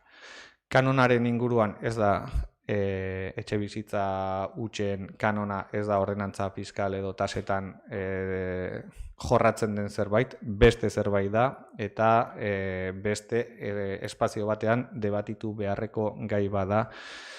Eta prezio publikoei dagokionean progresibitatea ulertzen dut dela ezarri nahi den irizpidea. Gure kasuan saiatu gara, aurreko urtean lehen aipatu dudan bezala egindako eraldaketa nagusi horretan progresibitatearen ikuspegian sakondu eta indartzen, baina gaur ez ditugu prezio publikoen inguruko aldaketak ekarri, baizik tasa eta zergena lehen aipatu dudan logika horrekin duten prozedurak eragiten duelako urtarrilaren batean indarrean egoteko gaur izatea eztabaida hau, baina uda abentura eta uda jolasen kasuan egiten den proposamen honek neurri batean kezka eragiten digu, izan ere batzordean aipatu zen Irungo proposamena dela eta Irunen galdetuta egin diren neurri hauetan jendeak kaltetuta sentitu da. Eta zer esan nahi dut honekin, ezarri den familiako 29.000 eurotik gora jasotzen duten unitate konbibentzialak zerbitzuaren kostaren 100% aplikatzea eskatzen baldin badu, Hondarribiko kasura ekarrita familia gehienen kostea zerbitzu hau ordaintzerako garaian, ze zerbitzu hau subentzionatuta dago gaur egun. Uda abenturan 200 piko eurotik 120 euro ordaintzen dute ez banago oker nerabeek, eta uda jolasen kasuan 150 edo 160 zehaztuko didazute, baina kopurutik 80 euro ordaintzen dituzte, eta horrek suposatuko luke gure erabiltzaile adin txikikoek, berez gainera adin txikikoek ez daukatenean diru sarrerarik, gure erabiltzaileek, nerabeek 150 euro ordaindu beharrean, 200 euro ordaindu behar izatea famili unitateko diru sarrera 29.000 eurotik gorakoa denean, eta adin txikiko edo uda jolasera joaten direnak 80 euro beharrean 150 euro inguru ordaindu behar izatea. Ez dut uste neurri egokia denik, gu gehiago gara prezio publiko hori bereziki adin txikikoi bideratutakoa denean subentzionatuta egotearen ikuspegitik ahalik eta mailarik altuenean. Eta horregatik gure bozka egindako proposamenari kontrakoa izango da. Azalpen hauek eman da, ez dakit zuek balorazioa. Bozkatuko dugu Alderdi Sozialistaren proposamenaren aldeko bozkak. Abstentzioak, aurkako bozkak. Zu aurka, Josu. Jode, ez duzu esku altxa. Baina, jaso dadila aktan mesedez, Josuk aldeko bozka ematen duela, naiz eta momentuan ez duen altxatu. Ondoren, azken proposamena kontutan eukita, eskertuko nuke balorazio ronda orokor bat egitea, ikusirik proposamen hauek, zatiren batean sartuta zeudela proposamenean, eta beste batzuk ez, baina balorazio orokor bat egiteko aukera ireki nahiko nuke. Beraz, Alderdi Jeltzalearen izenean, Gonzalo, zure gaitza. Arratsaldeon berriro. Genukan prestatuta puntuz puntu egiteko, orduan balorazio nire eta Marien artean egingo dugu. Nik egingo den zati bat, eta gero Mariak beste zati bat egingo du. Lehenengo 9. puntua, ibilgailuen la viñeta de los vehículos, pues creemos que no se acorde con lo que se plantea, es un afán recaudatorio completo y discriminatorio, sobre todo porque se tiene en cuenta solo la contaminación, las emisiones de CO2 y no todas las tecnologías. Hay que tener claro de que las tecnologías eléctricas no emiten CO2, por lo tanto, por ese lado podemos estar de acuerdo o en desacuerdo, pero tanto los de gas como los híbridos sí tienen emisiones de CO2, pero también hay vehículos de gasolina y de gasoil, motores de explosión de otras tecnologías que no se contemplan, que emiten menos del 120 CO2. Y por lo tanto, esos vehículos, si vamos a contemplar las bonificaciones por la contaminación o emisiones de las emisiones de CO2, pues por lo tanto creemos que habría que meter todas las tecnologías y entonces ver la ficha técnica del vehículo, ver qué es lo que contamina y según sus emisiones CO2, pues coger y bonificar a esos vehículos también. Por lo tanto, no estamos de acuerdo y tenemos ejemplos, tanto el grupo Volkswagen, el grupo Toyota, el grupo Citroën Peugeot, el Ford, Suzuki, Honda y algunos más, todos emiten menos de 120 CO2. Por lo tanto, esta propuesta nos parece recaudatoria, una, porque se eliminan muchísimos vehículos de híbridos que emiten más de CO2, porque vuestra intención es según las emisiones de CO2, que lo vemos es factible, por lo tanto es respetable, pero si vamos a meter los vehículos o vamos a medir los vehículos por emisiones de CO2, habría que meter todas las tecnologías, tanto de explosión como los eléctricos, gas o todos, gas licuado y todos los que hay. Y aquí los de explosión no se meten. Por lo tanto, por esta versión, nosotros no podemos aceptar este cambio en las normas fiscales. Eta orain Maria jarraituko du.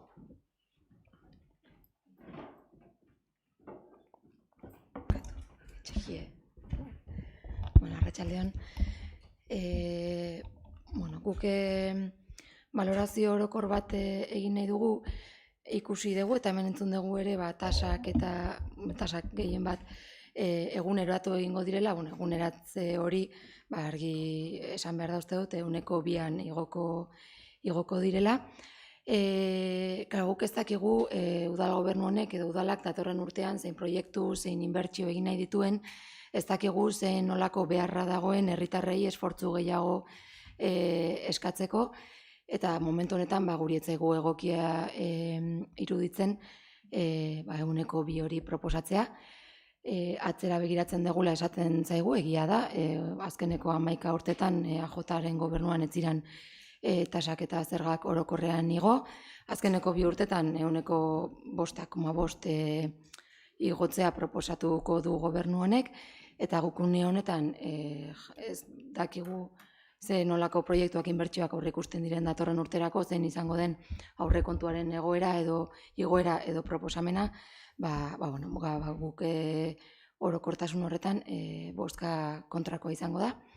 Bestetik positiboa ikusten dugu adibidez OPE azterketak egiteko tasa kobratzearena, uste dugu administrazioaren efizientzia kontutan hartuta beharrezkoa dela horrelako neurri bat aurrera eramatea. Eta bestetik, errekargoarena egotzea ondo ikusten dugu, nolabait inkoherentzia punto bat, edo ez dakite jeistearena ez dakigu berez diskursoaren pixka bat kontrakoa da, neurri konsumoa jeistearena ez dugu hainbat diskursoetan oso koherentea ikusten, baina ikusten bada administrazioaren aldetik beharrezkoa dela horrelako erabaki bat hartzea, gu hortan abstenitu egingo gara. Eskerrik asko. Alderdi sozialistatik baloraziorik, Bildutik, Garo bat zure daitza. Bai, eskerrik asko. Guk aipatzeko begi honez ikusten dugu trazio mekaniko araudia isurien arabera zehaztearena, fintzearena, azken finean egia da, gero eta aukera zabalago daude ibilgailu jasangarri horren eskaintzan, eta orokortasun hori fintzera joda. Baita ere lehen aipatutakoa, ondasun higiezinen 100 errekargu hori, eta 1000 kilobatiotara jeistearena, ikusi delako ohiko etxe bizitzeetan, gureetan ere, lehen jartzen zen baldintza hori 3000koa, normalki ez gerala iristen. Azken finean, hemen bereziki referentzia egiten ari gara, ez? Teknologia aldaketa guztioi, gure etxetako bonbillak eta denak aldatu ditugu, lehengo bonbillak eta gaur egunekoak ez daukate kontsumo bera, eta beraz, 3.000 kilobatioko kontsumoa ez daukagu normalean. Orduan baita ere, eginda azterketa bat, bestelako herrietan, aurreratuagoa doazenak, edo lanketa gehiago egin duten horietan zenbateko kontsumoak eta jarrita dauzkaten, eta horren arabera eguneratu dira. Azken finean eguneraketa bat da, gaur egungo teknologiaren logikaren baitan. Eta gero aipatzea 2% igoera, ze inbertsio zer dauden, nik uste dut igual autobus bat martxan daukagula, ez? Bidean ere badagola eta horrek argi daukagu denok ere zer nolako inbertsioa eskateko digune herri bezala, eta egia da, inorri ez zaigu gustatzen igotzea. Baina nik uste dut okerrago ere badela, gero zenbait urte ondoren kolpeka asko igo behar izatearena, ez? Orduan, alderdi horretatik 2% igoera hori egia da, eta momentu honetan ere aipatzen den, batzordean guk ere aipatzen genuen, naparkalekuei buruz, ibilgailuen ota kasuarako, txosten bat ere hor entzuteko daukagu, ez? Nola egingo den eta hor egongo dela zer hobetua eta nola, baina egia da, azken finean bizitzaren trenak aurrera jarraitzen dula. Eta, horregatik gure bozka aldeko izango dela. Eskerrik asko. Nik aipatu nahi nuke, neurri batean, hasieran esan dut, aurreko urtean izan zela ordenantza fiskalen eta tasen eraldaketa nabarmen bat. Eta eraldaketa nabarmen hori zijoan diru-sarreren proportzionaltasunera begirakoa eta redistribuzioaren ikuspegi batetik jorratuta, zijoan baita ere energia berriztagarrien sustapenaren ikuspegi batetik inbertsioak egitera animatzeko neurriak hartzera, eta lehen hemen aipatu den bezala gizarte justuago eta bere ingurumenarekiko lotura zuzenagoa duten neurriak hartzera jorratuta zegoen. Eraldaketa sakon horrek eragin zuen azterketa sakon batzuk, zalantzari gabe, eta ezin dena da urtetik urtera eraldaketa sakon bat egin fiskalizazio edo fiskala den ikuspegi batetik, izan ere orduan egongo ginakela urtetik urtera kontra jarriak diren neurriak hartzen, ezin delako koherentzia baten barruan urtetik urtera horlako eraldaketa handi bat egin, ez? Sartu ditugun aldaketa txiki horiek, dijoaz aurreko urtean egintzen eraldaketaren ildo berberetik. Eta esplikatuko naiz pixka bat aipatu diren gai horien inguruan, ez? Ibilgailuen eta zergaren proposatu diren aldaketa txiki hauek datoz, lehen esan dudan bezala, karbonosko dioksidoko isuriekin lotuta, bereziki hibridoak diren ibilgailuetan, ze elektrikoetan portzentaia txiki bat, baina obaria handitu eginda, eta besteetan jaso dire erregai mota ezberdin gehiago, gaur egun ohikoak diren gas likuado eta horrelako aldaera desberdineko erregaiak jaso dira, eta hor erregaiekin batera isuriak ere kontutan hartu behar zirela iritzita, horrela jaso dugu 3 tramo ezberdin. Baina, oroituko dut aurreko urteko aldaketa fiskalean bereziki ibilgailuenean oso sakona izan zela, eta izan zen zaldi fiskalen araberako zerga ezberdi bat ezartzea. Eta hori lotuta dago justu Gonzalo zuk esaten zenuen horrekin.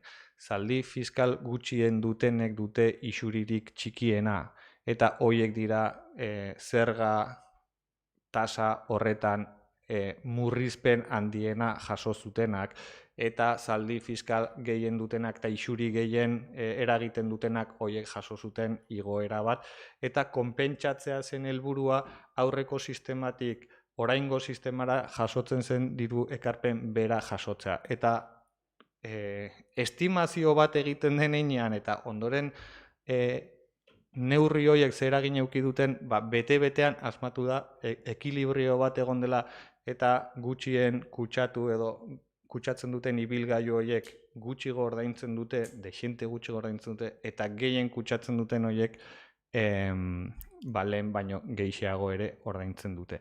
Osea, koherentzia horretan dago hartzen diren neurri hauetan. Bestalde, zein beharrei erantzuten dieten tasen igoera hauek, tasak dira azken finean udalak ematen dituen zerbitzuen kostua estaltzeko ezartzen diren prezioak, eta bizitzaren garestitzearekin batera udalari koste gehiago eragiten diete. Orduan, horregatik lotzen da igoera hau KPI-arekin, ez hemen, baizik erakunde publiko guztietan. Eta berez erantzuten diona horri da. Baina, gogoratuko dut beste gauza bat, nik uste dut zergaitik erakunde publikoek jasotzen ditugu zergak eta tasa hauek, eman behar ditugulako herritarrei zerbitzuak, eta egin behar ditugulako herriarentzat onurarakoak diren inbertsioak. Eta zerbitzu eta inbertsio horiek kostu batzuk eragiten digute. 2024ko kontu likidazioan hitz egiten aritu ginenean, ez dut jongo hain atzera lehen joden bezala, baina hitz egiten aritu ginen 2024ean gastatu genuela, udal honek gastatu zuela bildu zuena, baina €1.000.000 gehiago. Hori izan zen, inbertsiotan esfortzu berezi bat egintzelako, baina baita zerbitzu berri batzuk eman zirelako. Eta horrek adierazten du finantzazio beharra daukala, nahi badugu mantendu inbertsio eta bete behar horietan. Baina gaur, Maria egin duzuna da neurri batean trampa. Izan ere, ze beharri, ze erantzungo dion justu kontrako norabidean da. Lehenengo ezartzen dire ordenantza fiskalak eta horietatik eratorrita egiten da estimazio bat ze baliabide eukiko dugun datorren urtean, eta eukiko ditugun baliabideen arabera osatzen da aurrekontu bat, eta aurrekontu horretan jasotzen da zer izango den datorren urtean ze zerbitzu eta ze inbertsio emango ditugun. Orduan, ez da eraldatzea, baizik honekin ezartzen duguna da estimazio bat ezartzea ze baliabide eukiko ditugun datorren urtean abordatzerako garaian. Eta zeri helduko diogun, hori legealdi plan batean jasota dago, eta legealdi planak eduki behar duen ibilbidea izaten marimadu,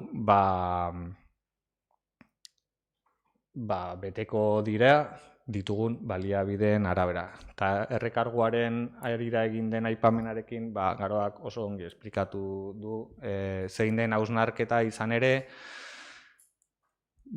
urtero jasotzen dire keja pila bat errekargu horren inguruan, eta egia da batzuk ez dutela justifikazio, ez dutela nondik heldu, ordaintzea kostatzen zaiola jendeari, baina ari dire erabiltzen ondasun bat kriston balioa daukana eta kriston beharra daukaguna herritarrok, etxe bizitza bezalakoa.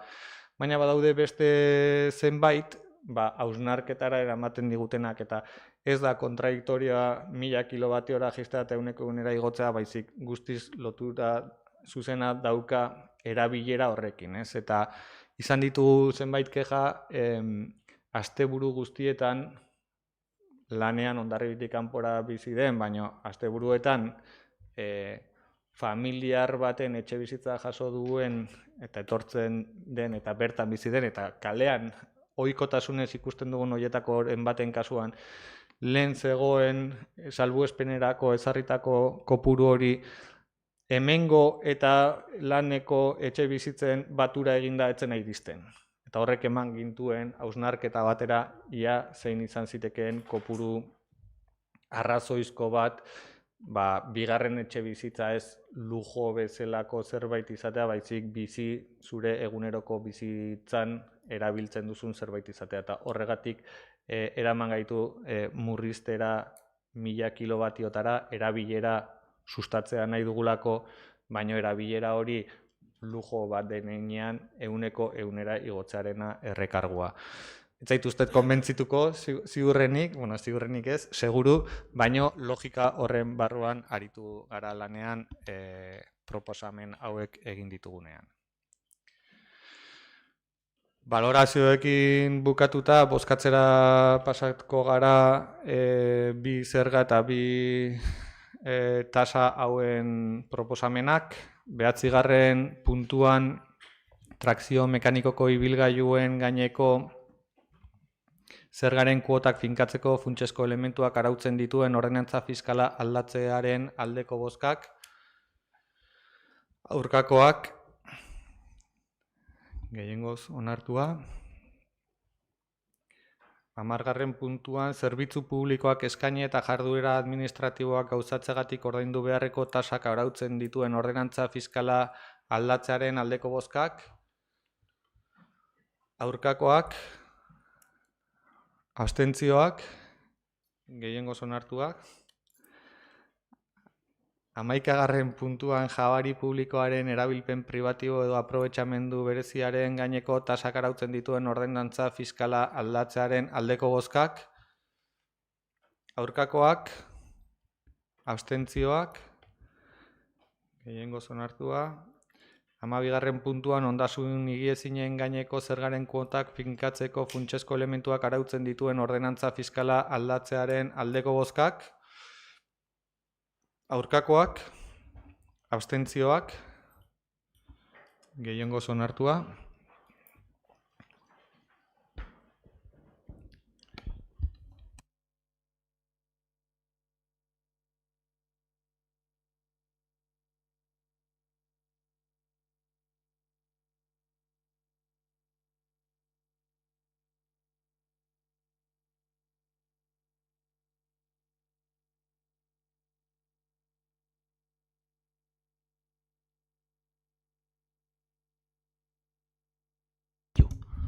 Galdetu duzuna, Igor, argi dago tasa jartzia alde ginela, ondo ikusten genula, baino punto berean, zegoen zerbitzuak 100% uste dut. Buruz egin naiz, eta horregatikan kontra egin dugu.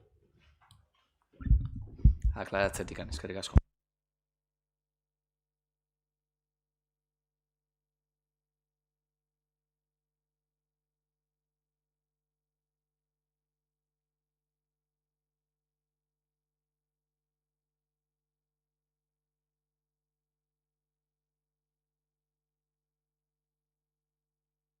Ados ulertua. Pasako gara 13. puntura beraz. 2025ko 2176 zenbakitik 2729 zenbakira bitarteko alkate dekretuen berri emateari dagokiona. Takit zerbait galdetzeko dagoen. Zuen inguruan. Bai. Uda honetan, udal komunikazio zerbitzuan hainbat esleipen eta egon dira, dekretuen bidez jarraitu ditugu, eta azkeneko asteetan gauza pixka eta arraroak dira, gian azalpenarekin ulertu egiten dugu eta dena oso argi gelditzen zaigu.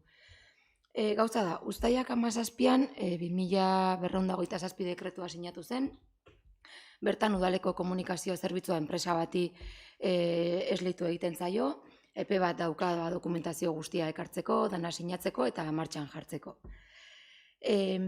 Baina gero ikusten dugu iraiak 12an 2669 dekretua sinatzen dela, eta horretan, kontratazio horretan bigarren gelditu den enpresari esleitzen zaio, lehengo zerbitzuaren bitartean eta irabazi duen enpresaren bitartean, transizio bat egiteko, lanolako ez dakit nola jartzen du, transizioa egiteko asesoritza kondratatu egiten dela. Kasualitatez, bigarren esleipenean bigarren gelditu den enpresari egiten zaio kontratazio hori eta zakit administrazioaren ikuspuntutik pixkate arraroa egin zaigu prozedura eta ez dakite azalpena zein den, ez dakit orain eman daiteken edo bestela beste momentu batean. Bai, beti bezala eskatu dut dekretuen inguruko galderarik egon behar bazen aurrez abisatzea seireun dekreturen artean bat edo bi aukeratzea eta aurrez ez jakitearekin nekez eman daiteke erantzun zehatz bat. Baina bai aipatuko komunikazioaren inguruan jarraitu dela kontratazio irizpideei dagokionean kontratu bat amaitu eta amaitzearekin batera plegu berriak egin zirela. De hecho, ja duela hilabete batzuetatik esango nuke plegu horien lanketan bazebiltzala udal teknikariak, sail desberdinetako teknikariak aritu dira pleguak prestatzeko lanketan eta gero prozedura ireki bitartez egin da kontratazio prozedura bat bai prentsa eta baita webgunearen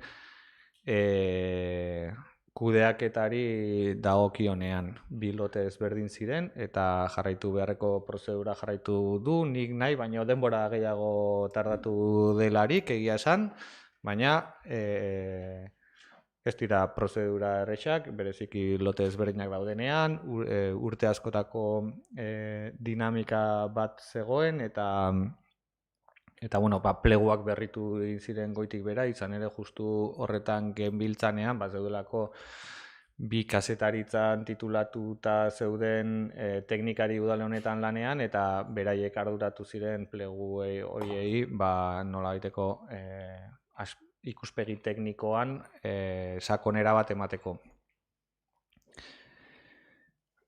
Gehiegi luzatu den horretan aipatzen dudanean, esleipena justu jaien bezperan eman zen eta prentsari zegokionean enpresa berri batek irabazi zuen lehia, baina denok badakigu jaietan zenbateko lana dagoen komunikazioaren ikuspegi batetik eta eskarmentua ez zuen enpresa batek irabazi zuen eta aurkitu ginen momentu jakin batean non lan volumen izugarri handi batekin enpresa berri bat sartu zena eta ezinbestean ikusi genuen errefortzu bat behartzela jaietako egun horiek pasa artean bi aste ez banago oker izan ziren, izan ere esleitutako enpresak bakarrik ezin zuelako abordatu gautik egunera horrelako lan volumena. Ziurrenik eman izan balitz prozeduran denboretan normaltasun baten barruan kontratazio hori egin izana, maiatzean edo ekainean esleitu izan balitz, eskarmentu batekin lanean ariko ziren eta ez zueten horako beharrik izango, baina aurkitu ziren enpresa berri bat etorri zela gautik egunera inolako eskarmentua zuten komunikazioan, ez zuten eskarmentua herrian. Eta jaietan denok badakigu lan volumena izugarri handitzen dela eta eskarmentu bat ere behar dela jaien programazioaren testu inguruaren arabera. Eta ez banago oker eskatu ziren 3 aurrekontu, egin zen beste prozedura laburtu bat, esango nuke, dekretuan pentsatzen dut azalduko dela, egin zen kontratazio txiki bat, errefortzu bat egiteko 15 egunerako epean komunikazio prentsako zerbitzu hori operatibo 100% egon ahal izateko. Ez nire zalantza zen, justo etzulako, errefortzuz dekretuak ez zuen hitz egiten, uste dut hitz egiten zuen transizioan laguntzeko. Edo asesoria moduan horregatik pixka bat oso digarria iruditu zitzaidan, bigarren gelitu den horrek, lehengoari asesoria bat eskaini beharra transizioa egiteko. Horregatik arraro egin zait, besterik ez.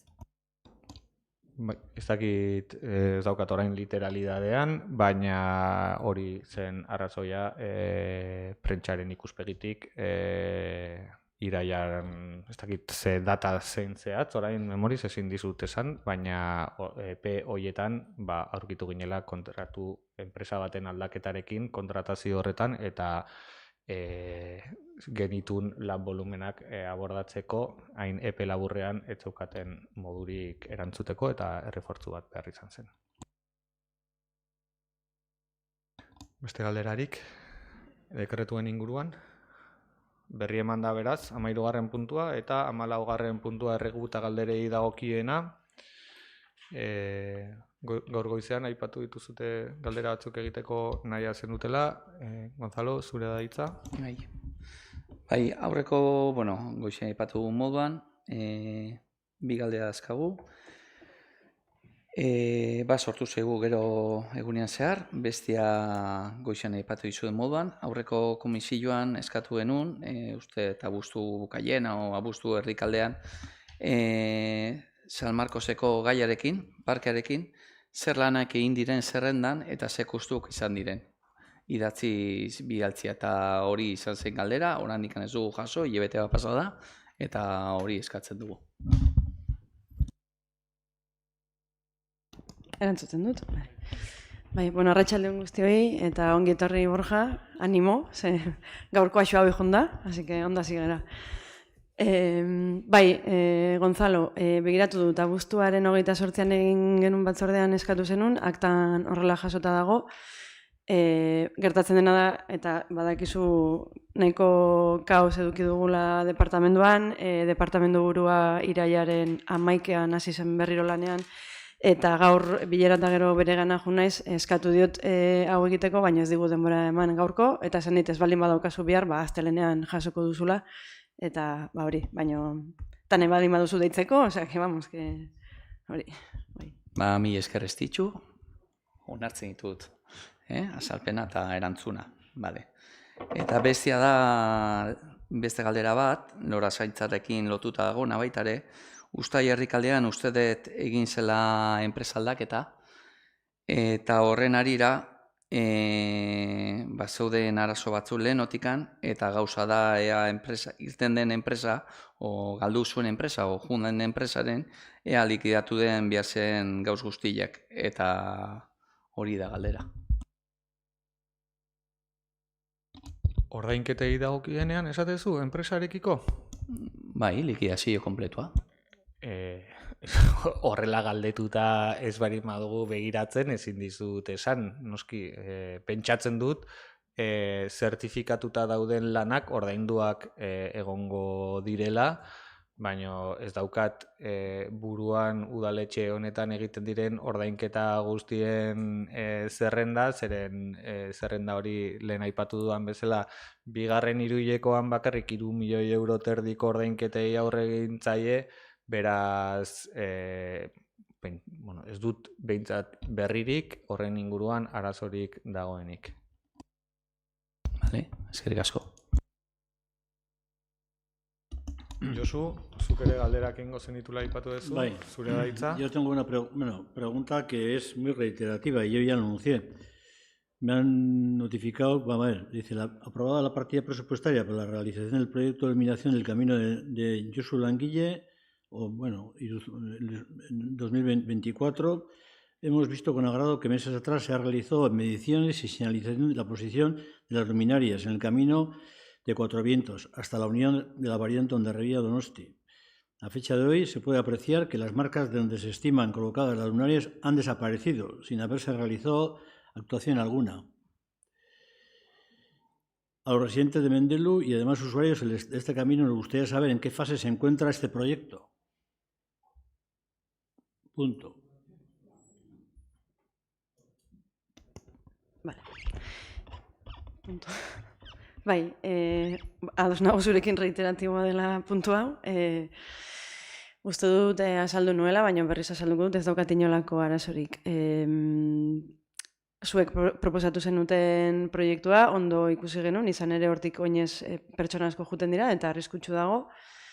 Bulego teknikotik kontratazio prozedura hasi zen, baina kontu hartzailetzatik iritzi zuten etzela bide egokiena, beraz prozedura hori bertan bera ustea erabaki genuen, eta bide berri bat egitea.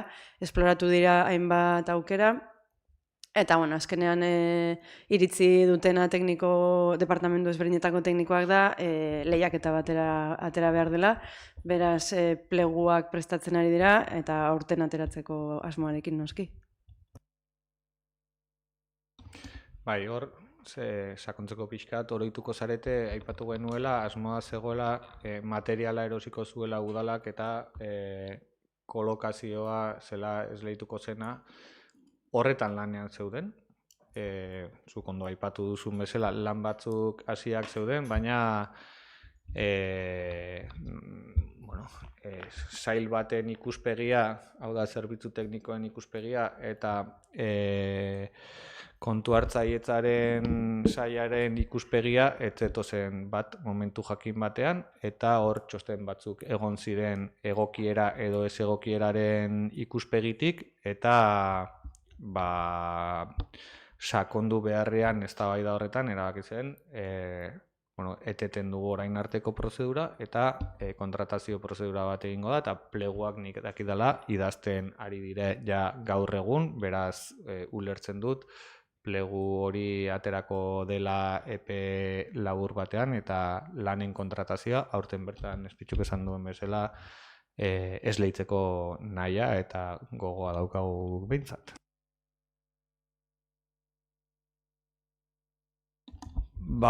Besterik ez badago, arratsaldeko 8:00 gutxi direnean amaitutzat emango dugu iraileko ohiko udal batza hau. Eskerrik asko zuen parte hartzeagatik eta ikusiko dugu elkar datozen egunetan. Mila esker guztioi.